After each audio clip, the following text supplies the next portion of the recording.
Olá, bem-vindos a mais um episódio do Match Gastronômico, o maior programa de gastronomia e empreendedorismo do Brasil. Eu sou a Manu Carvalho. Eu sou Gabriel Carvalho e a gente está aqui de novo para explorar o sabor do sucesso e aprender com histórias inspiradoras.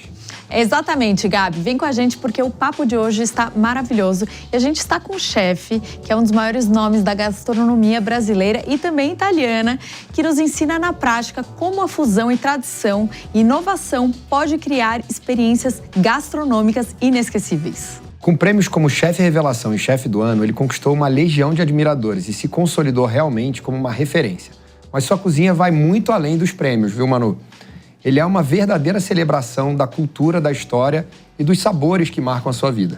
Então, sem mais delongas, que hoje a gente vai conversar com o chefe Paulo Barros, que é sócio do Modern Mama Osteria. Seja muito bem-vindo, Paulo. Obrigado. Nem acredito que a gente juntou as agendas, hein? Boa, Paulo. Obrigado por estar aqui. Imagina, obrigado. Muito bom falar contigo hoje. E olha, antes de começar o nosso bate-papo, não deixe de nos seguir lá no Instagram, que é @match.gastronômico. É isso aí, Manu. Também não se esqueçam de se inscrever no nosso canal do YouTube, galera. E aproveitar também para deixar as redes do Paulo aqui. Paulo, solta aí pro pessoal poder te seguir. É @Modern Mama Osteria.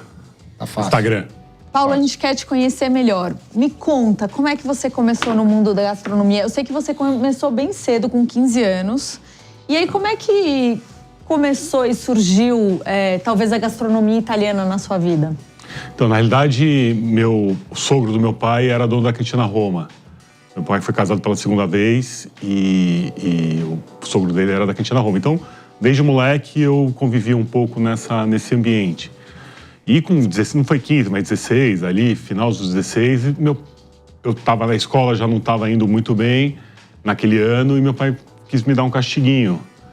Então, eu parei de ir na escola em agosto, porque já não adiantava mais, e voltaria só no ano seguinte, né, em fevereiro. Só que ao invés de ficar em casa, meu pai falou, você vai ter que trabalhar. E como ele já conhecia o Emanuel, o Lohan e tal, então ficou fácil de fazer um contato. E aí eu comecei a fazer estágio em cozinha, depois acabou, voltei para a escola, terminei o colegial. Estava indo fazer faculdade, foi quando eu falei, não, eu quero fazer faculdade de gastronomia. Esse castigo, então, foi uma bênção. Foi uma né? bênção. Foi uma bênção. O melhor castigo da vida. E você chegou a passar uma temporada na França, estudando, acho que em outros países também, né, Paulo? Sim. Conta como é que essa sua jornada internacional ajudou você a construir uma culinária sofisticada, mas que também é acessível hoje aqui em São Paulo. Não, acho importante, nesse ramo, a gente conhecer quem tem a oportunidade de viajar. Referência é o que constrói qualidade. Exato, no nosso negócio. exato. E na época eu trabalhava com o Lohan e ele falou, não quer ir para a França? Tem um chefe que chama Georges Blanc, 3 estrelas Michelin e tal, e era amigo do Georges Blanc, mandou uma carta e me arrumou um estágio trabalho lá. Então eu acabei ficando 6 meses. E aqueles estágios que você paga para trabalhar? Não. Conseguiu? Não, na realidade são 2 formas. Se você produz, como eu já tinha feito a faculdade... Você ganha ali só hora de trabalho. Você ajuda, né? Eles acabam fazendo... Você tem que pagar se você não ajuda na cozinha, né? No mise en place e tal. Então, como já tinha essa vivência de cozinha e já tinha feito a faculdade, então isso me ajudou a ficar lá trabalhando, né? E aí eu volto pro Brasil, trabalho no Cantaloupe durante um tempo e... Minto, eu volto para o Brasil e vou trabalhar com o Sérgio Ardo. E aí o Sérgio me mandou para a Itália. Eu fui fazer o ITF na Itália, que é o Instituto Culinário para Estrangeiro. E eu trabalhava e estudava, fiquei 1 ano trabalhando e estudando na Itália. Voltei para o Brasil e fui para os Estados Unidos. Aí nos Estados Unidos eu fui ser chefe de um restaurante em Miami. Acabei ficando 4 anos e eu podia trabalhar desde que eu estudasse, por conta do visto.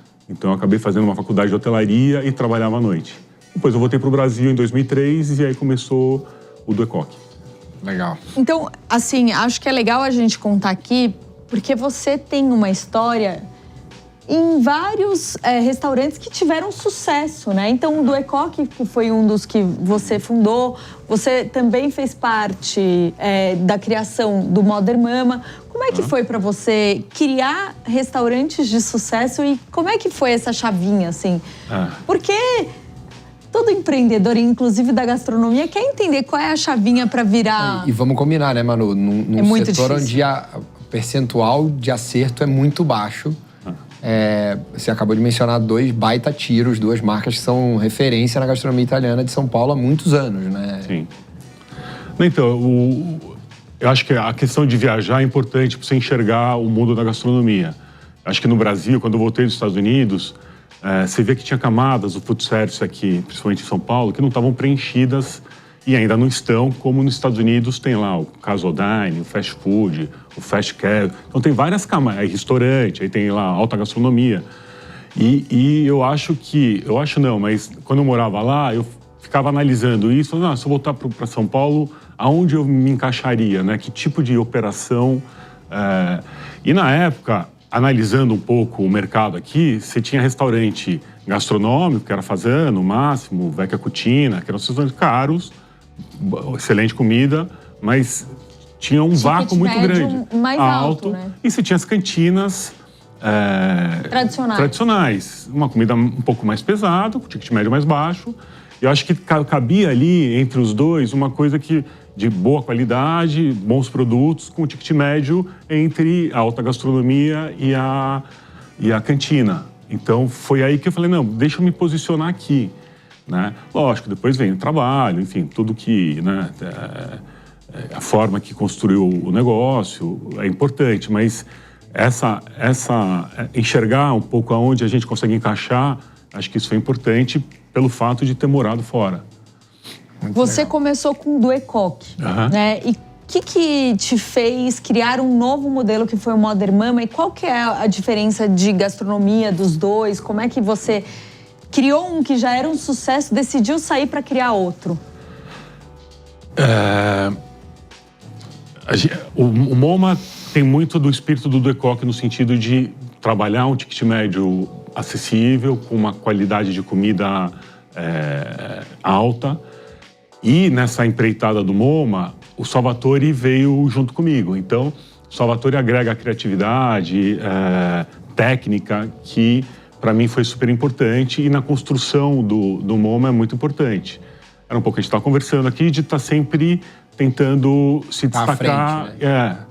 Lógico que a gente busca isso, então a gente trabalha para isso. Então acho que isso, de fato, é uma coisa que fica marcante, fica marcado no... E Paulo, você conquistou diversos prêmios ao longo da sua carreira e dessa sua jornada na gastronomia, né? Como é que você equilibra, né? Ser um chefe premiado e tá sempre olhando essas conquistas, mas ao mesmo tempo manter a humildade, a qualidade do dia a dia, a consistência, a rotina, que não é fácil. A gente, às vezes, cansa de fazer a mesma coisa todo dia, né? Não, então, acho que o prêmio é sempre bem-vindo, acho que só não pode subir muito no ego. Quer dizer, a nossa inteligência... Ele ajuda a faturar, ele ajuda a trazer clientes. É sempre bem-vindo. Acho que é um reconhecimento da mídia, da crítica especializada do trabalho que a gente faz, né? Eu acho que está muito mais também pela equipe que você tem. Então, eu falo com o Salvatore, a gente não faz nada sozinho. Eu não faço nada sozinho, ele não faz nada. A gente precisa ter uma equipe, pelo menos parte dessa equipe, que consegue acompanhar tudo e fazer com que isso se torne uma realidade. Então, é muito a equipe que você tem, né? Concordo 1000%. E o trabalho que você... Né, eu sempre fui e o Salvatore também, sempre a gente foi gente de cozinha. Então, a gente está no dia a dia, mão na massa, a gente não está ali num escritório com ar-condicionado. A gente está ali todo dia. Então, acho que é importante. Você vai construindo, né? Você faz trabalho sério, com uma boa equipe, uma visão boa do mercado. Eu acho que ajuda. Não tem uma fórmula. Restaurante não faz isso, vai dar certo. Eu acho que a gente se baseia muito no que a gente acredita, que é um pouco esses conceitos, e o resto é trabalho, equipe, e tá todo dia ali, no dia a dia, que é o que a gente faz. É isso. Inclusive, você trouxe aqui, queria que você contasse por que você trouxe esses 2 pratos e a gente experimentasse, né, Gabi? Aqui é o melhor programa, a gente só come. Dieta não tem vez. Aqui dieta não tem vez.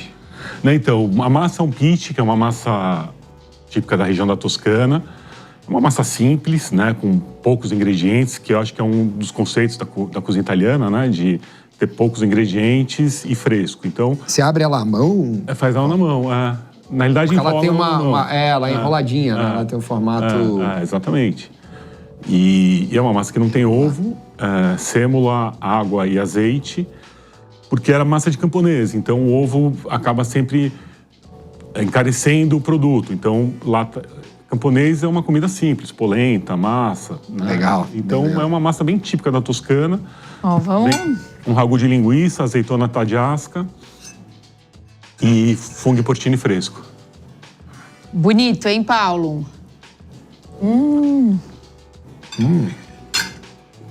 Bonito e bom.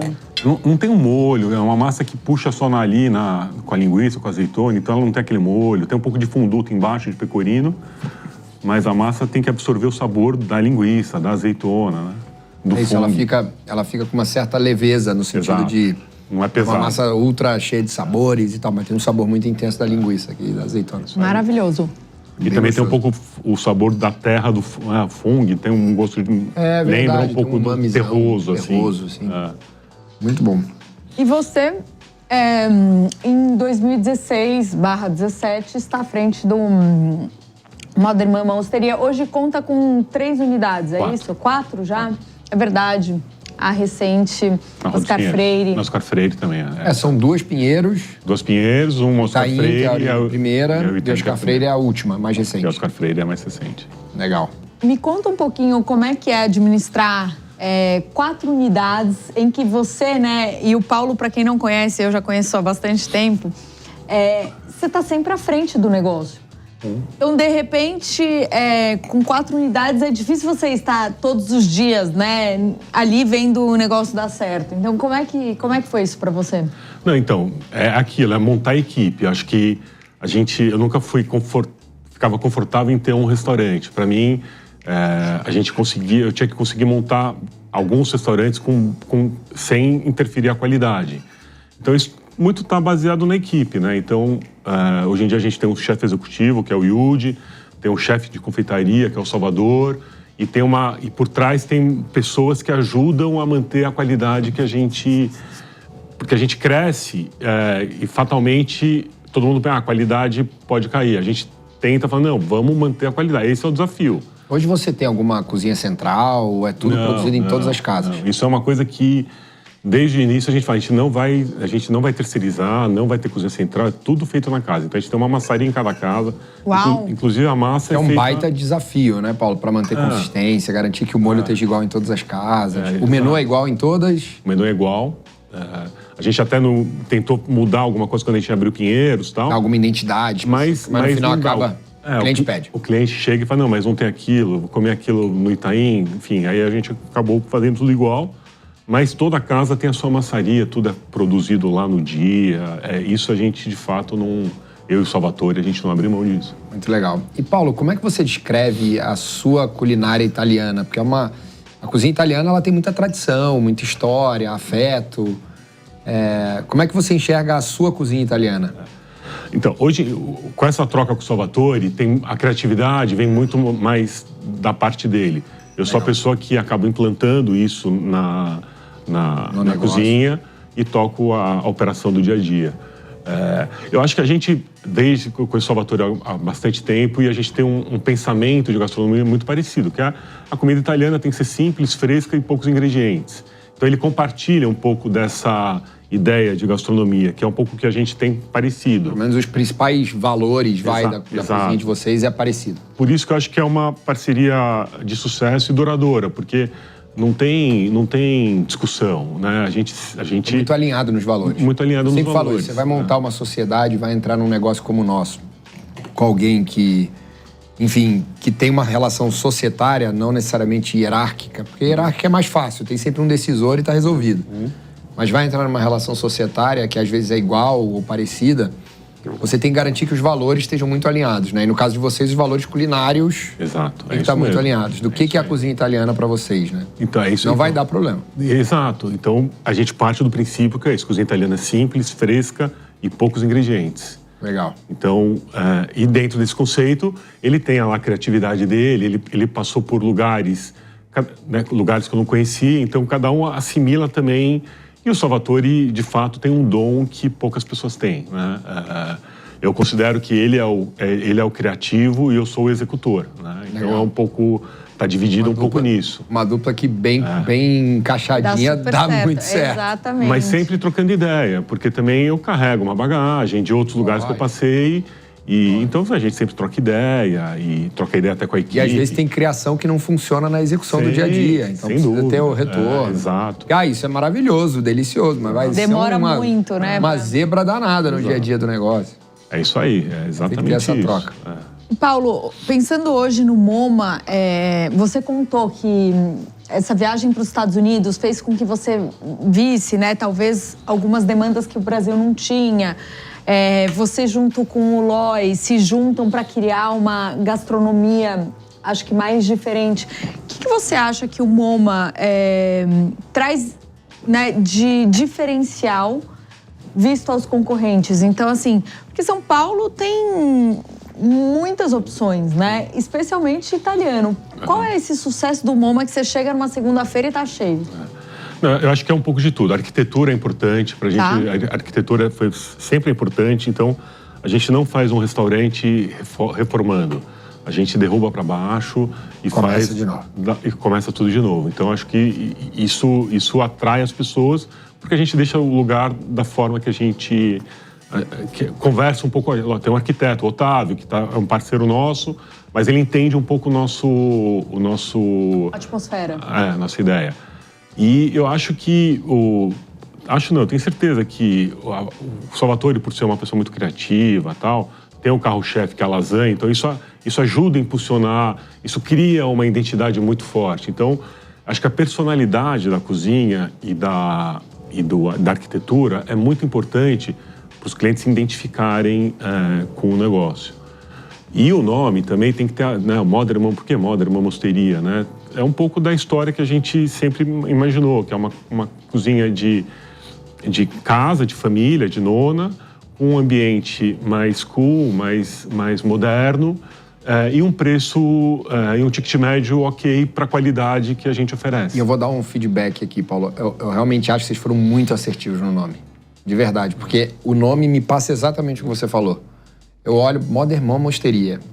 Ele me traz a cabeça de, é uma coisa tradicional, de casa antiga, de Itália, mas ao mesmo tempo tem o modern e o ambiente moderno que traz esse... A gente vai inovar e vai brincar um pouco com essa história e com essa tradição. Eu acho isso... É muito difícil você conseguir acertar assim no nome, né? O nome é sempre um desafio quando você vai montar um negócio sempre novo. Um desafio. E aí, cara, eu realmente acho que vocês acertaram em cheio. Tá? Mas é importante ter essa tua percepção, Gabi, que de fato é um pouco isso, é isso que a gente queria que as pessoas percebessem. Devem ter pensado muito para chegar nisso, porque de fato encaixou bem. Exato. E adorei que, ainda funciona o MoMA, né?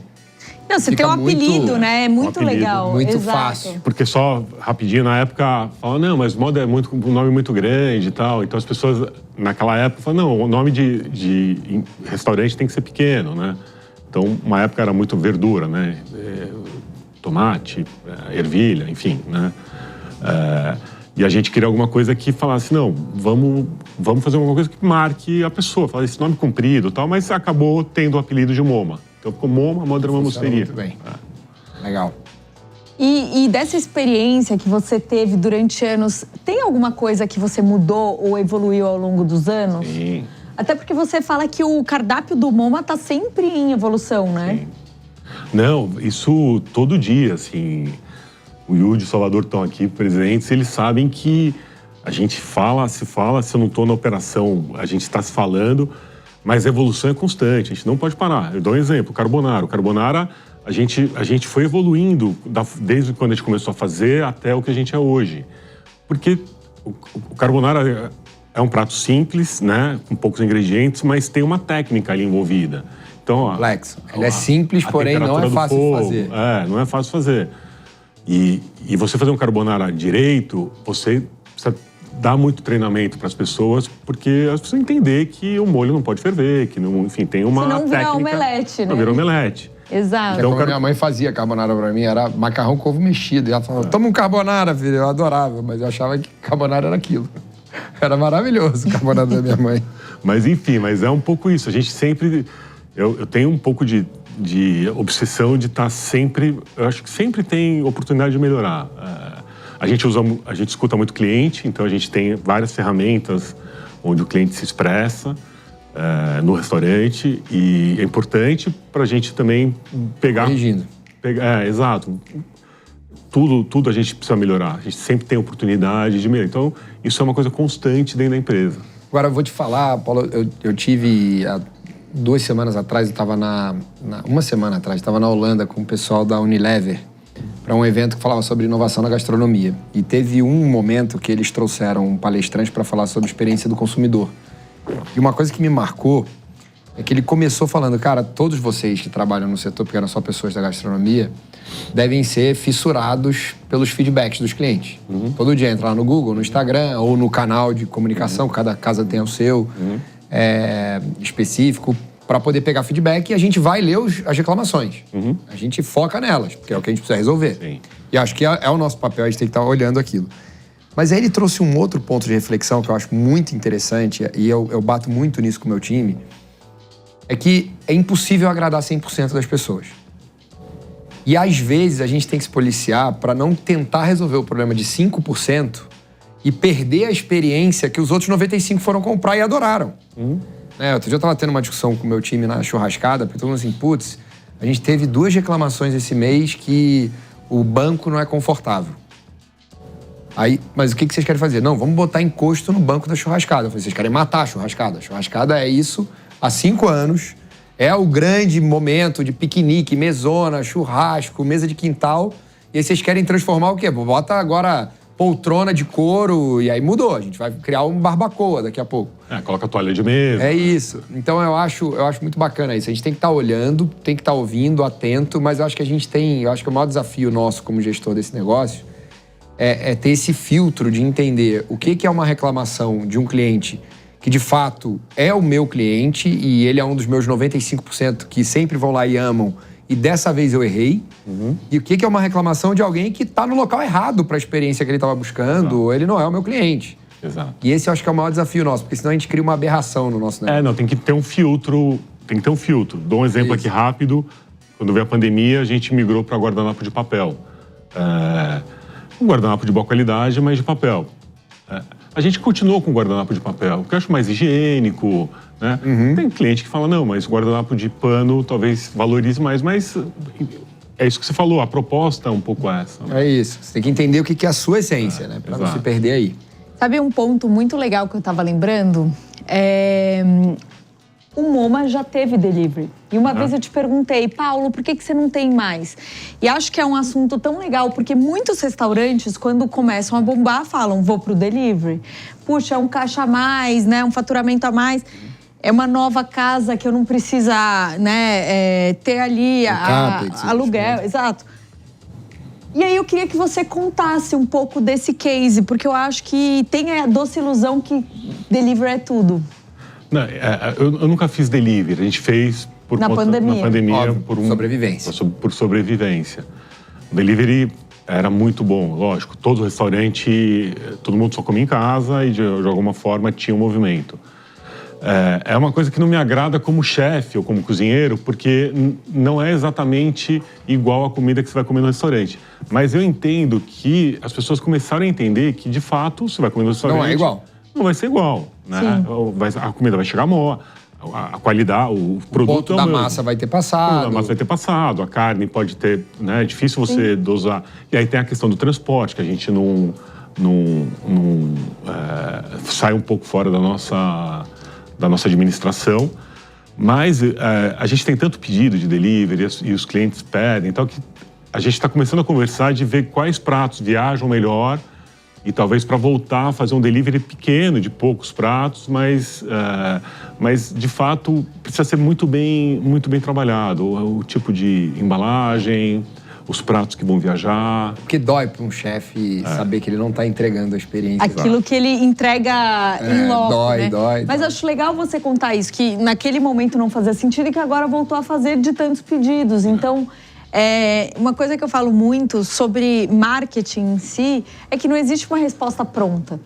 E acho que o mundo do empreendedor na gastronomia também não tem uma resposta pronta. Porque a gente sempre brinca aqui da receita do sucesso. Não existe. Se existisse, o mesmo chefe faria 10 restaurantes e ficaria muito rico. A gente vê muitas vezes um chefe fazendo um restaurante que é um sucesso, ele faz o segundo e não dá certo. Exato. Por quê, né? Porque não tem receita. Eu, excluindo o período Burger King, eu já devo ter aberto uns 30 restaurantes na minha vida. A quantidade de vezes que eu já errei não foi nenhuma nem duas. E a gente continua errando. Eu acho que eu ainda vou errar de novo. Eu espero diminuir cada vez mais o percentual de erro. Mas o erro faz parte. É isso. A gente só aprende e fala, não, isso aqui tá errado. É isso. Não tem jeito. Paulo, agora solta um spoiler aí pra gente. Quais são os próximos projetos, passos e planos do Paulo, do MoMA e por aí vai? Então, assim, o que eu posso falar que a gente vai fazer, que eu acho importante, é o Itaim, a gente vai dar um retrofit ali no final do ano. Então, a gente vai deixar um lugar então, mais... Pra quando? Pro ano que vem? Pro final, entre o final do ano e começo de 2026, Legal. ali, a obra, né?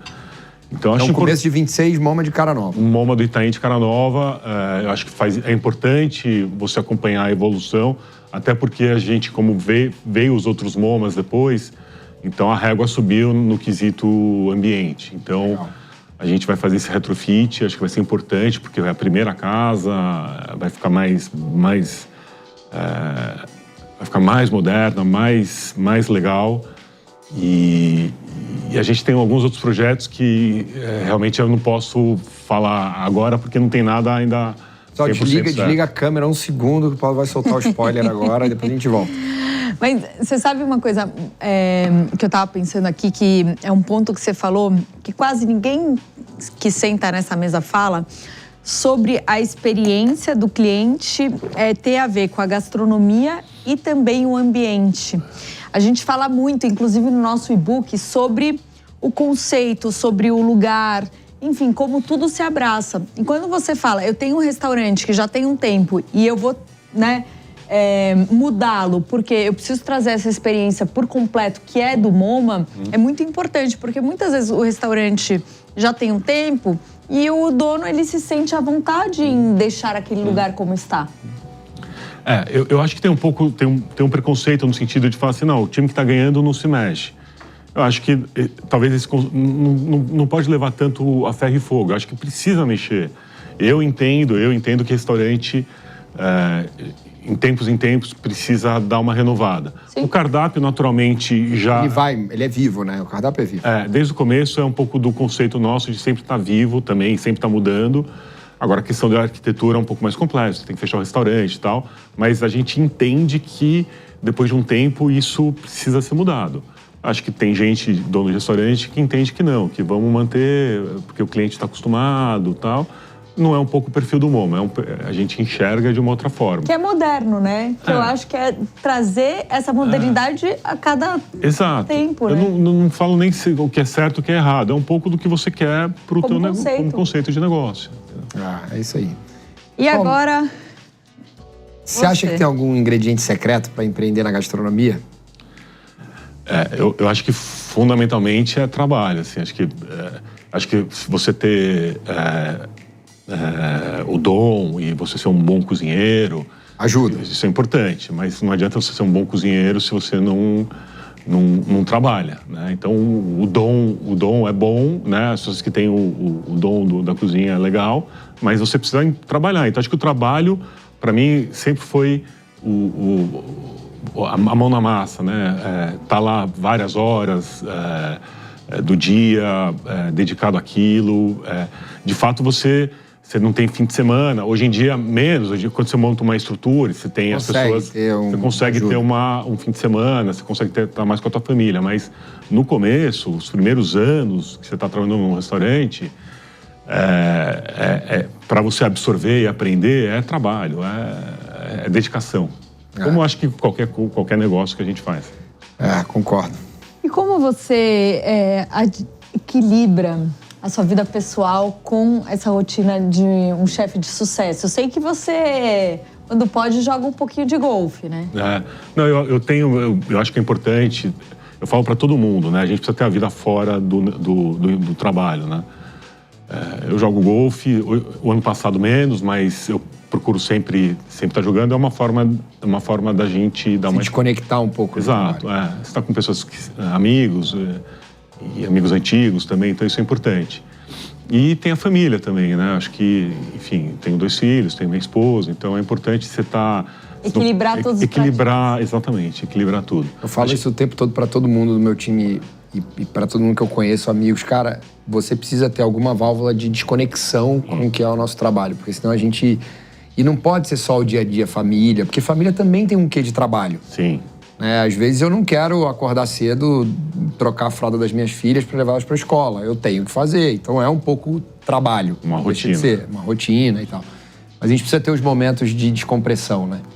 Mas aí tem uma coisa importante também, que quando eu comecei na cozinha, era um pouco esse ritmo de você trabalhava 14 horas por dia. Eu acho que a coisa mudou um pouco também. Eu não exijo isso das pessoas. Eu falo exatamente isso. Precisa ter um equilíbrio. Precisa ter um equilíbrio do trabalho e ter um equilíbrio do teu dia a dia na tua casa ou no esporte que você faz. É importante a saúde mental hoje em dia, né? Então... A gente não consegue manter alta performance. É isso. Uma hora a casa cai. Isso aí. Pipoca. Exatamente. Olha, gente, temos uma novidade aqui e aí vamos trazer ela agora. Então, está começando o Retrato do Chefe com Paulo Barros e a gente quer saber qual é a melhor experiência gastronômica que você já teve. Só restaurante ou uma coisa que vem à sua cabeça, que te lembre. Então, assim, eu tô muito... afetivamente, quando eu era pequeno, meu pai... a gente ia muito para um sítio de um que era sócio do meu pai, que chama Geraldo Forbes. Então, a minha lembrança de cozinha... Eu lembro que eu entrava na casa principal ali e tinha aquela cozinha com forno a lenha, aquele feijão. Essa é uma lembrança muito presente na minha cabeça. Então eu digo que, às vezes quando eu encontro com ele, eu falo, eu acho que isso formou um pouco a minha lembrança de cheiros. E essa talvez a tua experiência mais marcante. E eu sinto, a gente com o tempo a gente vai desenvolvendo isso, né? A gente sente o cheiro mentalmente, né? Pela memória. Pela memória. Então, se eu posso falar que assim, tem uma referência, assim, acho que aquilo me atraía muito, né? Aqueles cheiros, quando eu entrava nessa cozinha, me atraía muito. Que legal. Paulo, fala um colega de profissão que te inspira. O Salvatore. Eu imaginei que assim. Não, ele de fato é assim. Mas eu tenho outras pessoas. A gente estava falando dele mais cedo aqui, que eu acho que ele de fato fez escola na gastronomia italiana. Exato, fora da curva. Mas eu tenho o Beni Nova, que é uma pessoa que acho que é um guerreiro, um cara que conhece e acho que talvez... E tem também um restaurante meio que na toada que a gente toca também, uma comida mais italiana e tal. Eu gosto bastante dele. Legal. Paulo, se você não fosse chefe, o que você seria? Então, eu antes de entrar na faculdade de gastronomia, eu pensava em ser médico, em cardiologista. Então era uma coisa que era uma decisão difícil de tomar, porque isso em 96, os meus amigos falavam, não, mas como vai ser cozinheiro? Na época não existia isso, né? Hoje em dia o cozinheiro virou artista, naquela época não. Não tinha esse glamour, né? Uhum. Mas respondendo é isso, assim, era ou médico ou cozinheiro. Que loucura, quem diria? Paulo Barros quase foi médico. E aí, pra sorte de todos que amam comida italiana, ele decidiu ser cozinheiro. Por um castigo. Por um castigo. Por um castiguinho. Boa. Paulo, fala um ingrediente que não pode faltar na sua cozinha de jeito nenhum. Azeite de oliva. Amo. Eu pensei nos dois, sabia? Inclusive, se for italiano é azeite, se fosse francês era manteiga. A gente teve um programa de azeite aqui pra aprender, né, com Costa d'Oro. Foi bem legal. Muito bacana. E se fosse sua última refeição, o que você pediria? Eu pediria essa lembrança que eu tenho, que é arroz, feijão. Lá do sítio do Geraldo Forbes. Exato. É isso aí. Bem legal. Agora vamos ao quê, Gabi? Momento bate pronto, mano. Doce ou salgado? Salgado. Pedir delivery ou sair pra comer? Sair pra comer. Almoço ou jantar? Jantar. Massa fresca ou massa seca? Acho que tem um momento dos dois. Eu acho que eu prefiro massa fresca, mas a massa seca, você vai pedir um carbonara, quem é espagueteiro quer comer um espaguete italiano, massa seca. Acho que os dois. Legal. Paulo, agora só vale nomes de restaurante. O melhor hambúrguer. Melhor hambúrguer? Zedeli. Pra quem Ganha não sabe, Paulo fala com conhecimento de causa, porque ele já foi sócio do General Prime Burger, que da década dos anos 2000 era o grande hambúrguer de São Paulo. Grande hambúrguer gourmet. Gourmet de São Paulo. Melhor restaurante para um almoço em família. Melhor restaurante para almoço em família. Nossa, churrascaria. Eu adoro carne, então barbacoa. Barbacoa é uma boa pedida. O melhor árabe. Almanara. Ganhou também. Melhor restaurante japonês. Eu não como comida... Eu não tenho hábito de comer comida japonesa. Meus filhos têm. É uma questão realmente de hábito. Mas eu fui, uns anos atrás, no Rio. Legal. E realmente me impressionou. Escolheu o que tem de melhor. Mas eu, de fato, não sabia exatamente o que eu estava esperando. Tem uma surpresa positiva. Mas, de novo, eu não conheço muito comida japonesa. Mas posso falar, como pessoa, o Jun Sakamoto, tem o Murakami, são pessoas que, de alguma forma, me inspiraram também, porque são pessoas um pouco mais... estão mais tempo no mercado, mas de comer assim o Rio foi uma boa surpresa. A melhor culinária brasileira.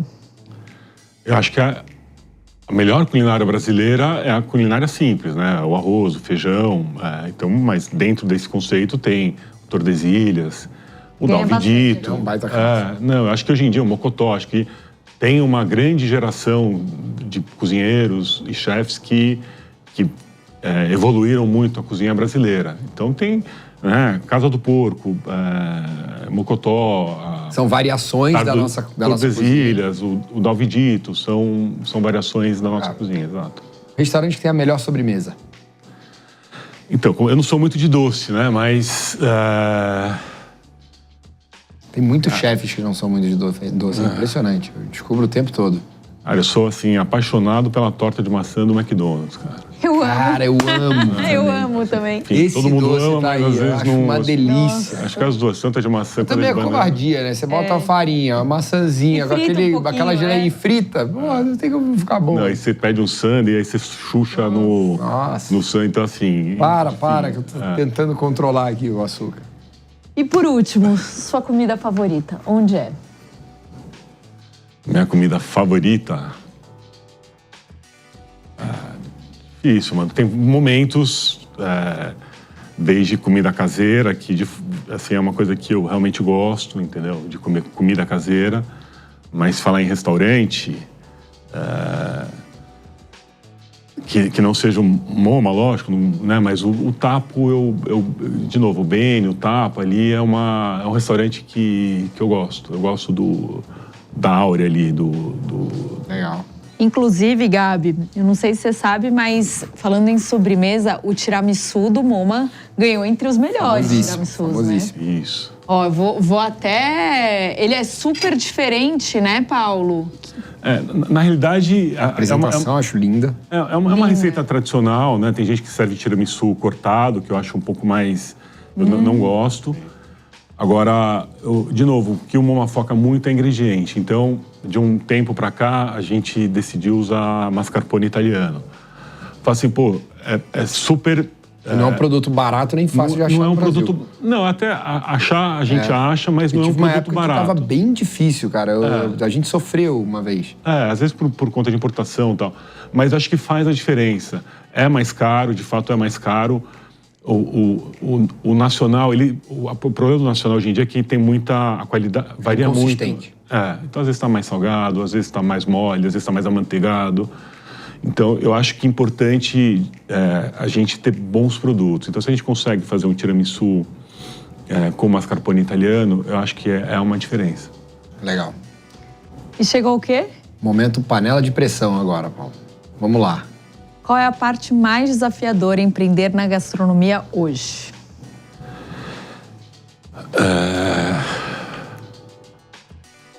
Eu acho que mão de obra é um desafio grande, assim. A gente treinar e ter as pessoas que de fato engajam no teu negócio. Sonho, né? Eu acho que é a parte mais importante e difícil, assim, são pessoas. Concordo.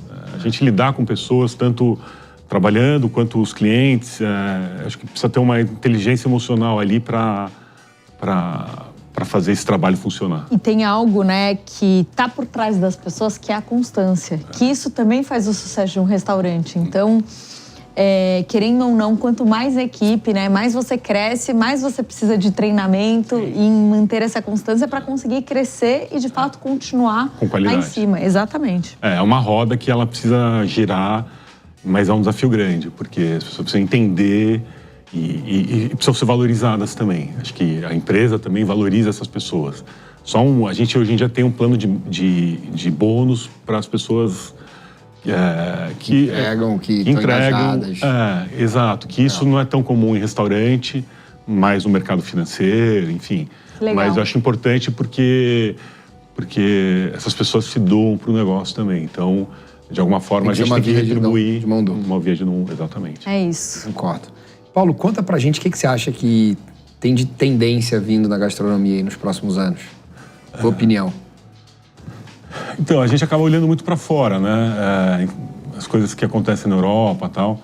Eu acho que essa cozinha mais acessível, com produtos frescos, acho que isso veio para ficar, né? De alguma forma, com o ticket médio, de alguma forma... mais ok, né? Não é nada... compatível com o que você quer entregar para o cliente, no sentido de bons produtos. Como eu falei agora, tiramisu com mascarpone italiano. Eu acho que continua um pouco essa tendência de produtos frescos, feito na hora. Artesanais. Então, artesanais. No Brasil é um pouco mais difícil porque para o produtor tem uma complexidade maior na questão da legislação, né? Por isso que eu acho que o mascarpone talvez não seja tão... Na Itália, você vai no teu vizinho, ele faz queijo, ele faz... Então, tem uma questão de legislação que poderia melhorar para que os restaurantes tivessem produtos melhores. Mas eu acho que a busca é sempre por frescor, por fazer a comida no momento em que faz o pedido, não ter congelado, acho que, ou ultraprocessado. Acho que cada vez mais a gente se afasta desse tipo de comida e oferece uma coisa sempre mais importante, fresco. Então a gente está se afastando das tortinhas de maçã do McDonald's, então, isso? Mas é uma coisa... São boas. Mas de alguma forma isso não vai fazer parte da tua refeição todo dia, mas... Às vezes é bom. Às vezes é bom. Exato, Fugir um pouco não tem... Vai sempre ter a tortinha. Exato, esquece. McDonald's é McDonald's, né? Existe hambúrguer e existe McDonald's. Exato. São duas categorias. Exato. Isso aí. Paulo, foi um prazer enorme ter você aqui com a gente hoje. Muito obrigada por compartilhar a sua história, conhecimento. Enfim, foi incrível esse bate-papo, não é, Gabi? Muito bacana, Paulo. Foi bacana demais. Obrigado de verdade por ter vindo hoje. Pra gente foi uma aula aqui de um craque da gastronomia italiana. Imagina, obrigado a vocês pelo convite. Adorei participar e muito sucesso para todo mundo. Boa, e aproveitando, deixa de novo suas redes sociais pro pessoal. @modernmamosteria. Boa. E o pessoal segue a gente também, @med.gastronômico. E se você já está seguindo, aproveita, clica no nosso link aqui para você pegar o nosso canal do YouTube e acompanhar a gente em todas as redes, né, Manu? É isso aí, gente. Então, até a próxima semana, que tem ainda muitos sabores do sucesso que a gente vai descobrir juntos. Valeu!